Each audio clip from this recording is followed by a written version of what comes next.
106.1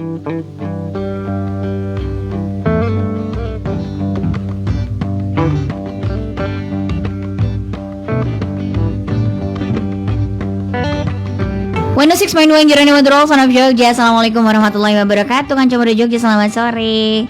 Kita ketemu lagi di Sasi Soma Sana Sini Soal Agama nih Kanca Muda Jogja. Yang sore ini lagi-lagi nemenin Kanca Muda Jogja ya. Setelah diguyur hujan gitu Kanca Muda sama kesejukan air adem dari Tuhan gitu ya. Kita akan kasih Kanca Muda Jogja kesejukan dari tausiah dari Pak Ustadz nih Kanca Muda, karena memang setiap sore Sasi Soma Sana Sini Soal Agama ini akan kasih kamu banyak guyuran informasi gitu Kanca Muda. Kenapa informasi? Ya karena mungkin masih berupa sesuatu berita yang kamu dengar dulu Kanca Muda, sampai nanti akhirnya mungkin perlu digunakan di saat yang tepat gitu Kanca Muda, atau sekarang memang langsung digunakan gitu Kanca Muda karena memang relate banget sama kamu saat ini. Nah, temanya pasti ada dan seru Kanca Muda. Kita bakal ngobrolin soal kaya dan cukup gitu. Apakah merasa kaya terus cukup atau kaya versus cukup gitu. Nah, kita akan obrolin itu sama Pak Ustadz. Assalamualaikum Pak Ustadz, selamat sore. Waalaikumsalam warahmatullahi wabarakatuh. Kanca Muda, alhamdulillah hari ini kita kumpul lagi. Kita jumpa lagi di Sasi Soma, insyaallah acara yang melegenda ila yaumil kiamah. Amin ya. Sampai kiamat. Amin. Jadi kalau amin. ada tulisannya warung buka terus tutup kalau pas kiamat. Sama lah Sasi Soma, mudah-mudahan tutup kalau kiamat aja. Amin. Ya, nah, ini berarti ada penerusnya. Terus gitu ya, kan. Amin, akan menjadi jariah kita semua juga. Amin. Nah, Kanca Muda, saya tertarik karena Anda di Quran itu tidak pernah mengatakan kaya versus miskin. Okay. Tapi kaya versus cukup. Jadi hanya ada dua hal yang akan terjadi pada diri kita. Anda kaya atau Anda cukup. Nah, terus kok ada orang miskin gimana Ustadz? Nah, sekarang gini, kita kalau miskin itu memang disebut di Quran, tetapi tidak dipadankan dengan kaya, Pak. Bukan si kaya dan si miskin. Kalau Quran itu mengatakan adalah kaya dan cukup. Kalau kaya berarti kamu punya kelebihan. Kalau cukup kamu itu ya bisa. Jadi gini, kalau kamu cukup berarti kamu bisa makan. Kalau kamu kaya berarti kamu punya sisa makan, gitu loh Mbak Ira. Oke? Ya. Jelas ya? Jadi Islam itu ukurannya sangat sederhana sekali. Anda ketika bisa makan, Anda termasuk orang cukup, maka bersyukurlah. Ketika Anda ada sisa makan, bahkan stok, Anda sudah menjadi orang kaya dalam Islam. Jadi untuk jadi orang kaya Kanca Muda, rumusnya sederhana sekali. Cukup Anda punya stok makan, punya tabungan makan. Bahkan Anda bisa ngeriat menu yang Anda sukai, Anda bisa kuliner ke tempat yang Anda senangi, itu sudah kaya dalam Islam. Tidak lebih dari itu. Betapa mudahnya jadi orang kaya di Islam, betul?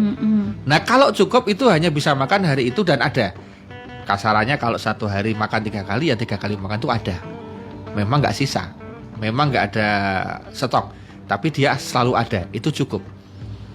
Nah, kalau kaya sudah ada kelebihan. Nah, sekarang kita riset, kita survei kecil-kecilan, kita mencoba untuk membayangkan sebentar. Kira-kira teman-teman Jeronimo aja lah. Siapa sih nggak punya kulkas? Ya, nggak punya pendingin itu ya? Ya. Siapa yang nggak punya? Pasti punya kan? Nggak usah jauh-jauh di kampungmu Kanca Muda, di RT-mu saja. Siapa yang nggak punya kulkas? Ada Ustadz. Iya, tapi jumlahnya lebih banyak punya atau nggak? Banyak yang punya. Kulkas itu untuk apa? Nge-save, betul ya? Nge-save apa? Makanan. Berarti Anda kaya semua karena punya stok makanan. Bahkan mungkin daging kurban yang kemarin masih ada semua. Ya, itu kaya gitu kan? Itu kaya. Saya lupa. Ya, itu kaya Kanca Muda. Itu kaya. Ingat, itu sudah menjadi kekayaan, artinya sudah kaya. Nah, kenapa kita yang sudah punya kelebihan makan, Mbak Ella, punya kelebihan banyak hal, merasa tetap belum kaya, Mbak Ella? Karena kita selalu menggunakan deret ukur dalam memenuhi kebutuhan. Dan itu dalam Islam bukan haram, tetapi tidak disarankan. Karena apa? Karena orang ini nggak pernah bisa cukup, nggak pernah bisa berhenti. Apa itu, Pak? Ya, deret ukur, artinya deret ukurnya apa? gini. Orang menjadi bahagia, tidak bahagia, merasa kaya atau tidak kaya itu hanya berdasarkan dengan sudah punya atau belum punya. Tidak lebih dari itu. Kadang kita merasa mendadak miskin karena mobil teman kita lebih bagus serinya. Mendadak kita menjadi miskin. Wah, aku kok seriku luwih rendah ya. Misalnya kita ambil sama mereknya, cuma kan ada serinya Mbak Ella kadang-kadang.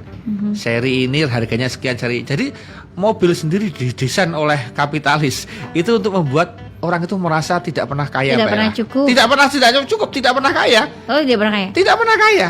Jadi orang kaya. Karena orang kaya aja nggak ngerasa kaya. Oh, oke. Yo, nggak usah jauh-jauh sekarang. Ya, nggak usah jauh-jauh. Mobil-mobil tertentu. Sekarang ini ada pameran mobil setahun kalau nggak salah, saya dapat informasi dari teman-teman saya yang suka hobi beli mobil itu setahun 2 kali di Jakarta, di JCC biasanya, Jakarta Convention Center. Itu rutin setahun 2 kali diadakan dan itu selalu ada pembelian dan itu yang datang orangnya itu ya itu dan ditambah terus ya. Orang member tetapnya terus, yang baru nambah banyak. Dan itu selalu beli, Pak. Selalu eksekusi di situ. Dan di situ semua perusahaan otomotif itu berlomba memberikan yang terbaru dan diskon lain macam-macam lah. Dan selalu sold. Keren kan? Nah, kapan kita merasa bahwa kemudian kekayaan yang kita punya, apa-apa yang kita punya itu cukup atau sudah selesai atau aku udah kaya? Nggak pernah ketemu. Maka oleh karena itu kita kembali kepada Islam bahwa oh berarti aku selama ini sudah punya stok rumah, stok mobil, stok motor yang berlimpah itu lebih dari 1 misalnya. Itu aku sudah kaya alhamdulillah. Sehingga apa? Punya keinginan boleh Mbak Ella, cita-cita boleh, harapan boleh, tapi orang ngongso. Contoh ngongso itu apa? Gimana caranya pokoknya punya itu aku utang nggak masalah, nggak masalah, pokoknya gimana caranya aku riba nggak masalah, yang penting aku dapat. Nah itu sudah haram hukumnya. Tapi kalau cita-cita ya Allah aku pengen itu, wajar nggak? Wajar. Normal nggak? Normal. Begitu nggak? Belum teraih dia sabar. Ya wes rezeki ini. Jadi dia santai menghadapi itu. Ada loh orang dalam hidupnya itu gaji aja gede, rumah bagus, tapi dia selalu pernek-pernek itu nggak pernah bisa tenang dengan pernek-pernek hidupnya. Mulai dari outfitnya. Ya. Kalau udah bicara outfit itu, Anda mungkin akan Lah sekarang sosmed kayak begini ini kan isinya outfit semua kan? Iya betul. Iya kan? Mulai dari ujung rambut sampai ujung kaki. Apalagi kalau kita hobinya nyari, wah keluar terus. Ya, dia akan terus dan tahu nggak? Dan itulah sebetulnya candu, narkoba dalam bentuk lain. Makanya hati-hati dengan kecanduan itu Anda kena narkoba dalam bentuk lain. Jadi Anda harus bisa menikmati apa yang Anda punya, kan mudah. Nah, kenapa? Karena cukup itu dalam Islam sudah luar biasa, apalagi kaya Mbak Ella. Cukup itu waktunya anak bayar sekolah itu bisa, meskipun nyicil, meskipun hutang akhirnya lunas. Itu berarti cukup Mbak Ella. Dia punya rumah dengan kredit, akhirnya dia per bulan harusnya nyicil selama 10-15 tahun, akhirnya lunas. Itu cukup berarti. Dia cukup. Iya bisa bayar. Dia bisa, itu sudah cukup. Betul. Kalau dia beli cash tunai betul-betul nggak utang, dia sudah kaya levelnya. Apalagi punya rumah dia lebih dari 1, itu super kaya. Punya motor lebih dari 1, super kaya. Punya handphone lebih dari 1, super kaya. Wah. Itu super kaya, betul. Aku super kaya. Iya kaya. Di ujung sana ada orang nomornya berapa Pak? Mboten wonten handphone. Lah menapa? Mboten kiat tumbas. Ada, masih ada detik ini. Saya tanya teman-teman yang punya konter saya, kan teman saya punya konter HP saya kan dari sana semua itu si Roy itu teman saya. Ana ora Mas golek mau HP second wah akeh Mas sih. Jadi sampai detik ini cari HP second masih banyak Mbak Ella. Padahal yang murah baru murah banyak, tapi second itu dikejar juga banyak. Artinya apa? Ada orang dengan uang yang pres betul, dia pengen beli handphone. Ya. Tapi di lain pihak ada orang yang kemudian dia positioningnya boleh jadi dia susah sekali hidupnya karena udah punya jajan-jajan itu, tapi susah sekali untuk meng-create bahagianya itu ya ada. Nah jadi oleh karena itu kancah muda, kalau kita ingin menjadi orang yang mudah bersyukur adalah coba selama ini kita itu masuk cukup atau kaya? Betul. Insya Allah loh ini saya menduga teman-teman kancah muda semua di sini itu adalah bagian yang dia sudah menjadi level kaya, sebagian cukup, jarang yang miskin. Makanya dalam Islam orang miskin itu sama Allah dikasih garansi betul. Artinya apa? Kamu kalau miskin kamu dikasih zakat, kalau kamu miskin kamu dikasih daging, kalau miskin kamu itu dia ada yang mau ngasih kamu infak, ada yang Allah tuh ngasih pengumuman, hei orang-orang yang punya kekayaan, yang lebih, yang sudah lebih dari cukup, itu loh. Bantu mereka makannya, bantu mereka. Jadi tidak pernah ketemu, insya Allah di dunia ini orang yang meninggal dunia karena kekurangan makan. Jika ada itu kompleks, Mbak. Itu nggak mungkin terjadi tanpa kompleksitas. Maksud kompleksitas itu begini. Ada penyakit wabah sebelumnya, pokoknya di situ tuh situasi yang betul-betul sebetulnya sudah tumpukan gitu loh. Tapi jarang orang meninggal karena nggak bisa makan, Mbak Ella. Kenapa? Rasulullah pernah berdoa, Mbak Ella. Tiba-tiba Rasulullah itu berdoa begini karena ada malaikat turun semua nih mengaminkan doa. Nah, doa Rasulullah itu ada 3, 2 dikabulkan, 1 tidak. Belum atau mungkin tidak, ya nggak tahu, wallahu alam. Tapi 2 digaransi nih. Pertama, Rasulullah berdoa, ya Allah. Karena waktu itu dibuka langitnya, malaikatnya turun semua, Allah mengatakan, wahai kekasihku Muhammad, sampaikan doamu kepadaku, aku akan kabulkan. Langsung Rasulullah minta pertama apa? Keren kan Rasulullah, karena situasinya sedang perang, Mbak Ella. Ya Allah, jangan izinkan umat Islam jika berperang kalah. Aku kabulkan, kata Allah.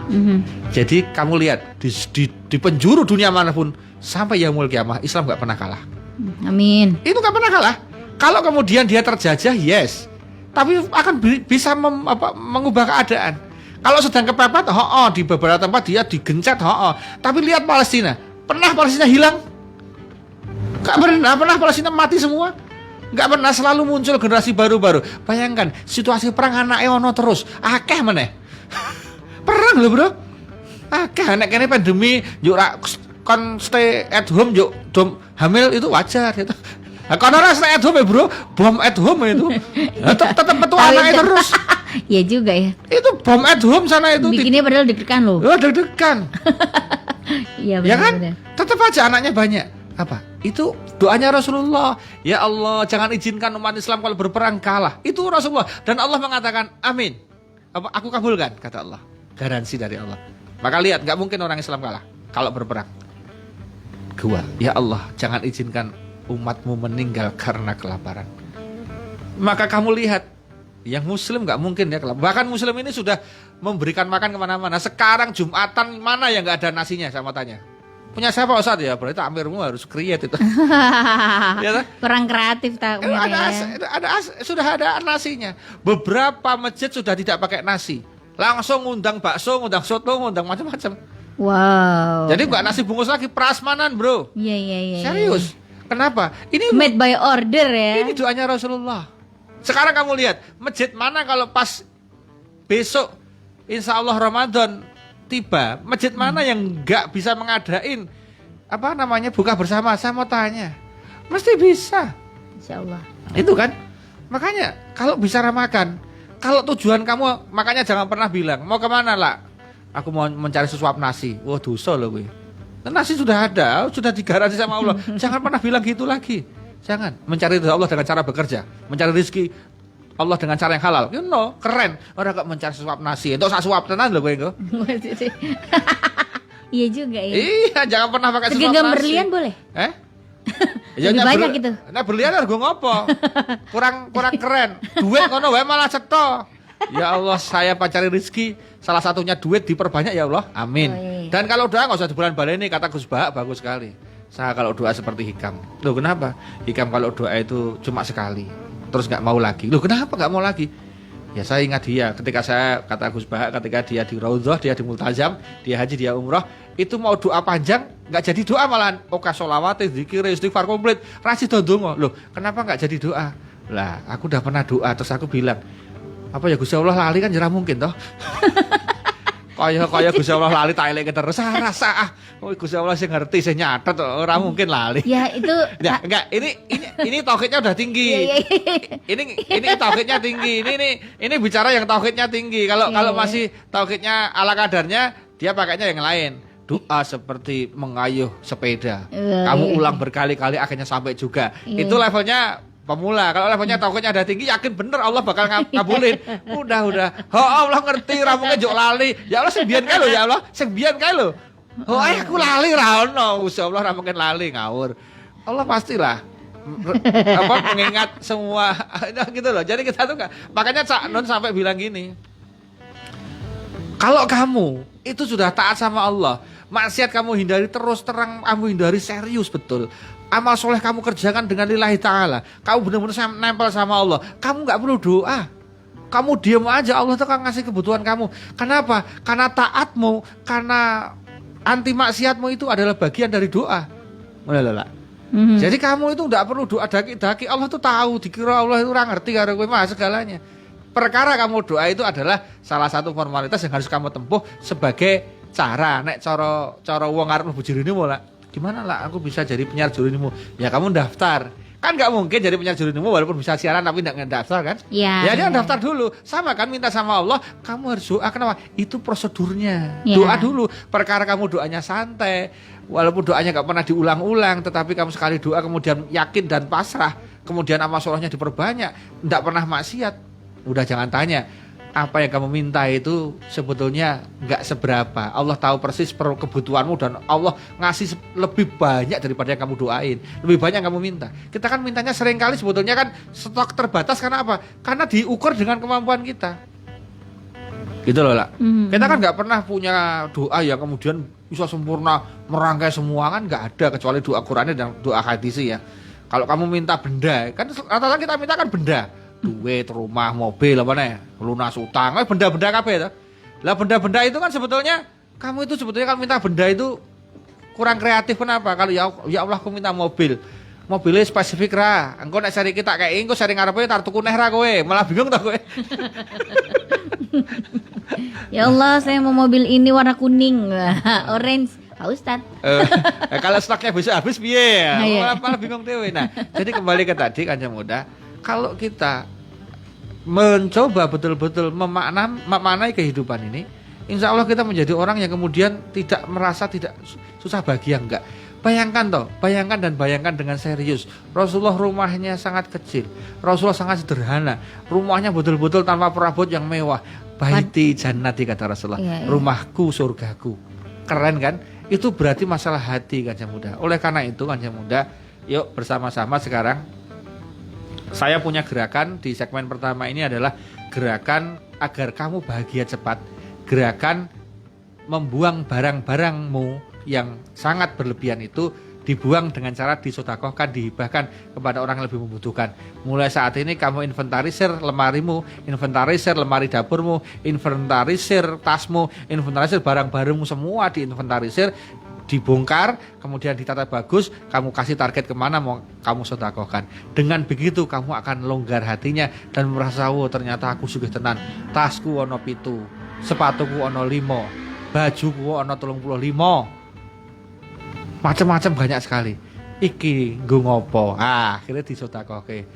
Begitu kamu sedekah kepada orang, orangnya senang banget, alhamdulillah. Nuwun yang Mas Daya itu udah dikasih jaket, terima kasih Mbak Ella udah dikasih tas. Kita merasa mendadak kaya kan, aku ternyata yo kaya wong yo. Ternyata ngene iki seneng ngono gitu. Apalagi kalau mau jadi bos itu nggak perlu kerja di direktur, punya perusahaan, bisnis entrepreneur besar-besar, nggak perlu. Mau jadi bos modalnya cuma 2.000. Begitu Anda parkir kasih orang kan gitu udah langsung jadi bos mendadak.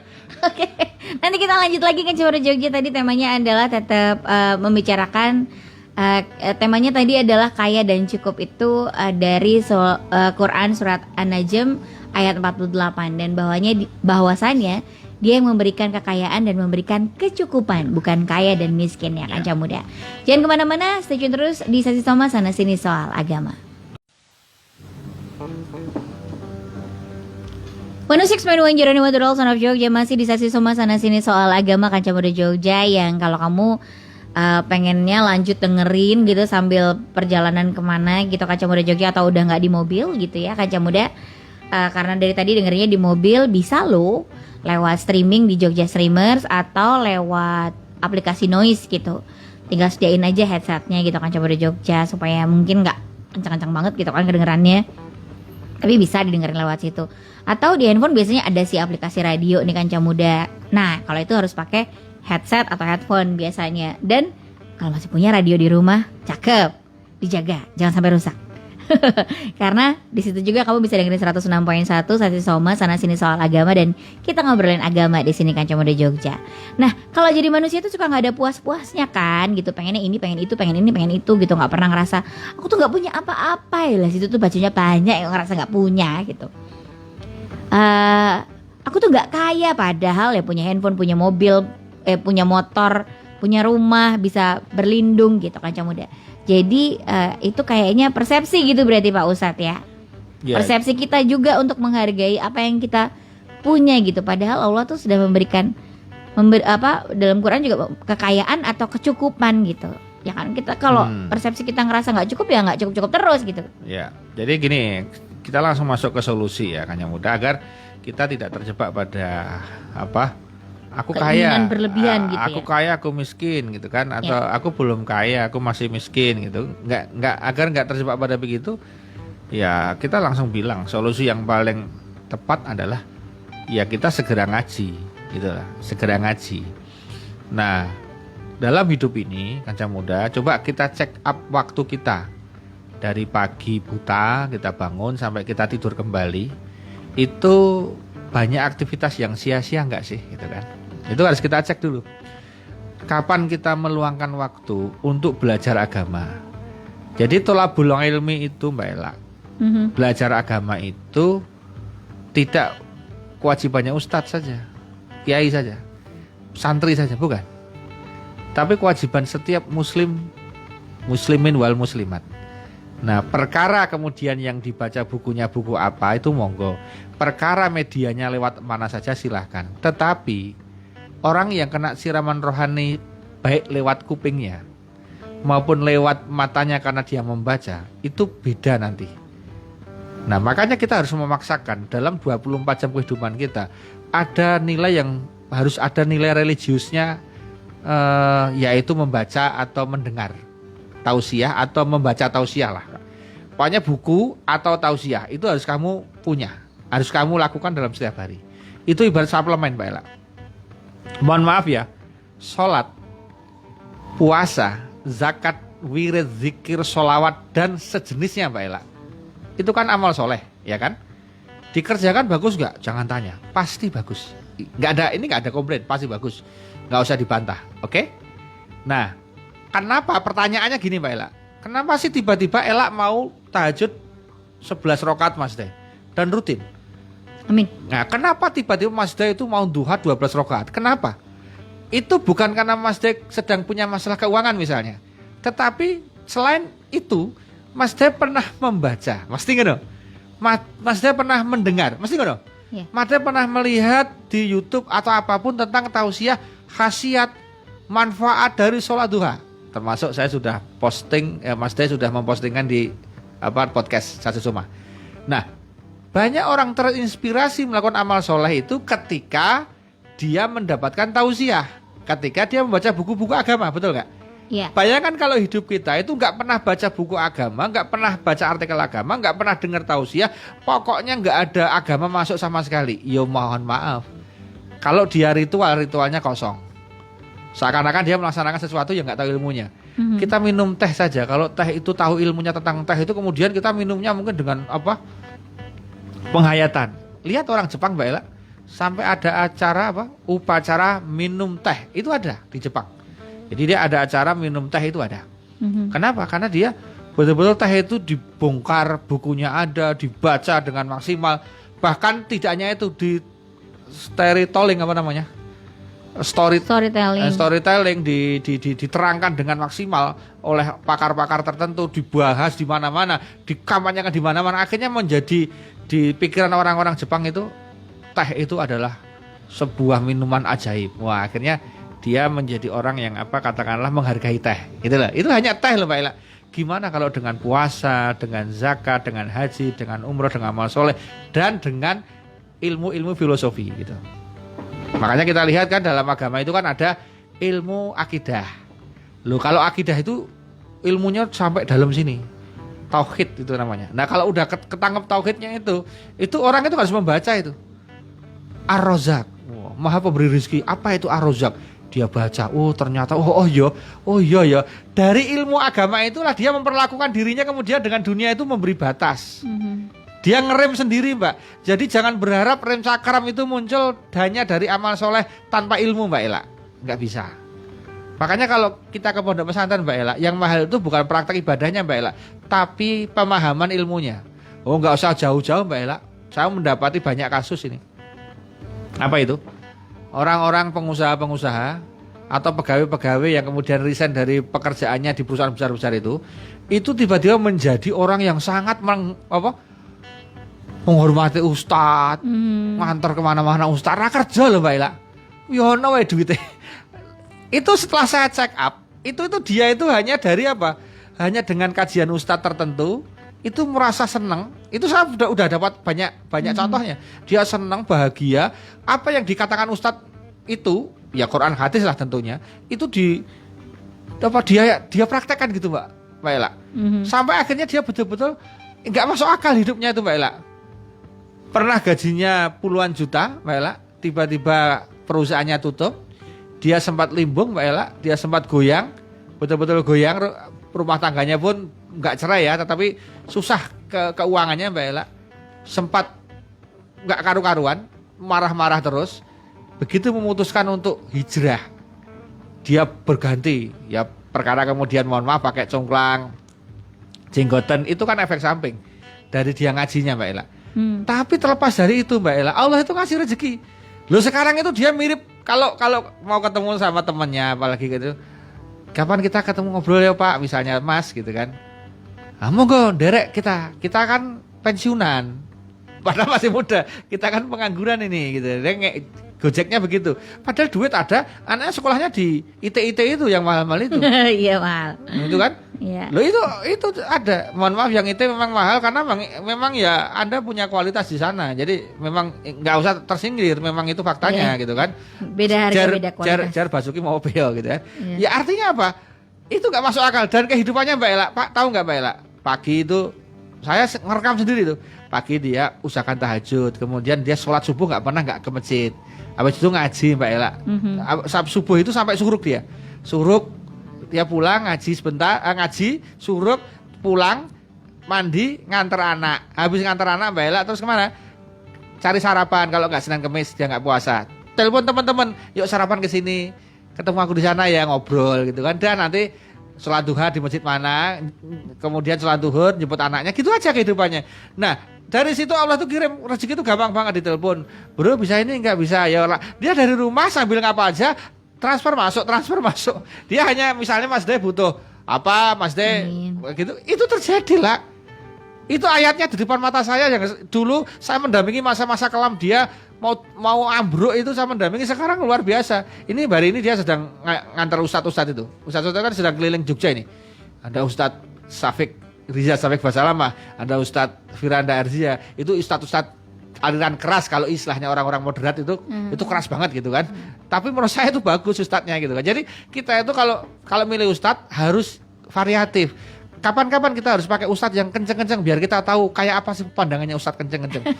Kapan-kapan kamu harus pakai ustadz yang sangat santai gitu. Jangan perlu. Jadi kamu dalam agama itu nggak mudah apa? Karena kamu nggak pernah tahu besok menikah sama siapa. Kembali ke tadi dia sholat. Ya gitu. Nah kalau kita lihat dari situ, jadi agar kita bisa menjadi orang yang tahu hakikat hidup, ya kita harus ngaji. Ngaji itu berarti belajar. Belajar itu buka kitab misalnya, nggak usah jauh-jauh nih, langsung rekomendasi saya, kanca muda semua, beli kitab Al-Hikam. Gitu aja, nggak usah jauh-jauh saya. Beli kitabnya Al-Hikam itu. Namanya Al-Hikam itu yang membuat nulis Ibnu Athaillah. Kamu ketik aja itu di layanan apa? Toko-toko online itu loh. Buku Al-Hikam. Karangan Ibnu Athaillah. Ya udah kamu beli aja, kamu baca dulu dah. Kamu baca itu. Nanti kamu langsung beda kok. Di situ isinya cuma quote-quote-nya beliau tentang kehidupan. Nanti kalau kamu udah bisa, itu sudah seneng gandrung, kamu level naik nih. Bukunya Imam Al-Ghazali, Ihya Ulumuddin. Wah, ada keren sekali itu. Udah nanti lama-lama jadi orang beda. Begitu ada orang nyerang kamu gitu, Mas ini kamu gini loh, tenang aja, Allah gak tidur. Wah, bisa ngomong gitu. Bisa. Oh ini. Nah, nggak apa-apa. Gitu itu bisa, kenapa? Dia tahu ilmunya. Kan selama ini kita kan selalu ritual tapi tanpa ilmu, Mbak. Ilmu tanpa amal, omong kosong. Ilmu tanpa amal itu omong kosong. Amal tanpa ilmu tak maksimal, Mbak. Jadi amal tanpa ilmu tak maksimal. Makanya kenapa ada kalau menjelang Ramadan ada namanya kajian tarhib Ramadan, persiapan Ramadan. Biar dia masuk puasa Ramadan itu kualitas, gimana puasanya terjaga, gimana tarawihnya maksimal, di mana Ramadan betul-betul membuat poinnya berubah. Itu ada ilmunya. Ngaji, tanpa ngaji ya kita puasa itu cuma nggak makan tok. Akhirnya rampung poso, orang tambah kuru, tambah jembling. Ya karena gak tahu ilmunya Mas De. Apa menen ya buka puasa di masjid, gowo Bali akeh. Apa nenek ustad keliling ngisi kono ngisi kene isine muadiang. Pengalaman pribadi. Ya, makanya perlu ada ilmunya, Mbak Ella, ada ilmunya. Nah, makanya saya rekomendasi langsung konkret. Kamu beli itu Al-Hikam, Ihya Ulumuddin. Kamu baca pelan-pelan santai gitu kan. Nanti ada bedanya kok. Di situ diterangkan tentang kehidupan. Coba beli Kancah Muda. Jadi sekali-kali mau beli kayak gitu, jangan hanya novel terus. Jangan hanya yang romantis-romantis saja. Beli itu. Ya bener, punya buku-buku yang kaitan dengan keagamaan itu banyak sekali, tapi ilmu akidah itu keren Mbak Ella. Akidah yang benar itu membuat orang tenang betul hidupnya itu. Kenapa Mbak Ella? Nek panjang jodohku balik ning aku, nek panjang jodohku rabi karo aku. Keren toh? Nek panjang rezekiku dadi nggon aku. Nek rezekiku nggon aku ilang kok. Dia bilang gitu santai. Itu bisa terjadi kalau dia ilmu tauhidnya mantap. Iya. Tanpa membaca, tanpa diserapkan, nggak usah jauh-jauh lah. Kita sekarang meyakini teh hijau bisa melawan kanker. Dengan membaca referensi tentang teh hijau gitu, besok dia stok teh hijau. Minum teh hijau itu rutin. Kenapa dia bisa seperti itu? Dia baru bisa membaca. Apa efek membaca kan ngeri kan? Membaca itu mengerikan ternyata. Makanya kenapa kalau kita lihat ulama-ulama itu neng buri nek pas syutingnya bukunya akeh banget ya lawon pernah diwaca kabeh. Ya menggo gaya kadang-kadang neng koleksi. Neng duwe iki wis termasuk dia usaha HP. Iya. Nah, daripada kosong rano. Minimal kalau punya pas lo diwaca walaupun ora tekan tuntas, tapi minimal apa? Dia membuktikan bahwa dia itu loh, nek kowe rasa maca buku minimal kowe koleksi, suwe-suwe kowe ya gratel akhirnya maca gitu loh, Mbak. Nah, kalau kita sama sekali nggak baca buku agama, nggak pernah baca artikel agama, kosong, Mbak. Nah, kalau udah kosong liwung begitu patah hati gantung, banyak utang, terjun, nah ngono-ngono kuwi lah. Itu akibat apa? Hatinya kosong. Pernah kejadian kan Mas De? Orang sering beramal soleh tapi tetap maksiat atau kadang-kadang dia malah melakukan perilaku yang sangat tidak terpuji kan? Itu berarti dia ada ilmu yang salah. Amalnya nggak salah, sholatnya nggak salah, ilmunya yang salah. Ilmu itu nanti mempengaruhi niat dan cara. Ingat, makanya kenapa sih? Oh, kamu nggak sholatnya nggak sah loh Mas Day. Kenapa? Karena kamu wudunya nggak sah. Oh, kalau gini nggak sah. Jadi bukan, makanya kenapa sih kita kadang-kadang riwil terhadap wudu, riwil terhadap sholat. Kenapa? Karena kalau tahu ilmunya, itu nanti sholatmu itu maksimal. Kalau kamu nggak tahu ilmunya, tiba-tiba hanya sholat, assalamualaikum, wudunya nggak sempurna. Sholat itu mirip olahraga. Ya benar, kamu sholat, tapi tidak sah itu artinya tidak sesuai SOP. Tidak sesuai SOP itu aslinya tidak menghasilkan, kan Mbak Ella? Jadi kan ada SOP-nya. Kalau pejet ini ya kalau saya ngoperator aplikasi, pejet ini hasilnya ini. Biasanya kalau di aplikasi itu, loh Mas kok nggak keluar ya? Loh Mas kok error ya? Tanya kepada CS misalnya, oh coba Mas diulangi, oh Masnya salah, pejetnya kurang ini, harusnya jangan langsung ke sini Mas, pejet ini dulu, ini baru pejetin, oh berarti kurang 2 pejetan ya Pak. Artinya apa? Amal soleh yang tidak ada ilmunya, yang tidak pakai ilmu, bisa jadi salah mejet. Jadi kita bener hasilnya zong error, gitu kan terjadi. Ya, jadi efisien ya. Ya mirip seperti orang puasa. Ya. Puasanya udah dari kecil sampai sekarang, tapi efek kepada dia nggak pernah ada. Hanya kalau begitu masuk puasa, bayangannya bukan amal soleh, THR. Irana ilmunya Mas deh. Oh THR gitu. Oh, udah parcel. Kalau teh Pak Kino. Iya. Oke. Ini ada yang ini loh Pak Ustadz, ada yang lewat Twitter gitu, di tengah-tengah deadline yang banyak. Ayam banget dengerin topik ini yang bahas tentang kaya dan cukup. Asik. Dengerinnya lewat live streaming gitu. Oke. Berarti Pak Ustadz dikasihlah statement buat Kancah Muda yang dengerin sekarang tentang kaya dan cukup dong. Ya. Dunia kalau kita kejar nggak ada habisnya. Untuk membuat dunia ini menjadi betul-betul dalam genggaman Anda hanya perlu membaca, ngaji tentang agama, khususnya akidah, kemudian Anda beramal soleh. Dan langkah perdana yang harus Anda lakukan adalah kamu mencoba untuk ngelis barang-barangmu, keluarkan barang-barangmu, sedekahkan pada orang yang membutuhkan, sehingga barangmu jadi ramping. Ingat, badan ramping membuat senang dan gampang beraktivitas. Barang ramping membuat kita mudah bersyukur. Amin. Rampingan barang Anda, maka insya Allah syukur akan timbul pada diri Anda. Asik, gitu ya Kanca Muda Jogja. Oke, mudah-mudahan ada manfaat yang bisa didapetin Kanca Muda Jogja sore hari ini. Kalau baru dengernya setengah-setengah, hai, tenang, kamu bisa ngulangin lagi dengernya lewat podcast Sasi Soma. Follow ya, terus habis itu dengerin ya. Pokoknya di situ ada banyak koleksinya. Itu terima kasih buat Mas Dayadi yang udah selalu nemenin tim Sasi Soma ya.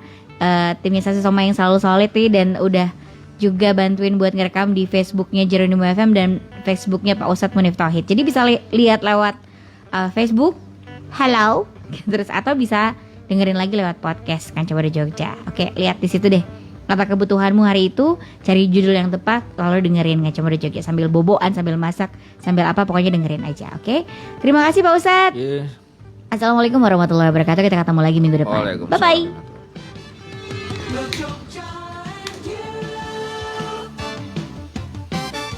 Geronimo.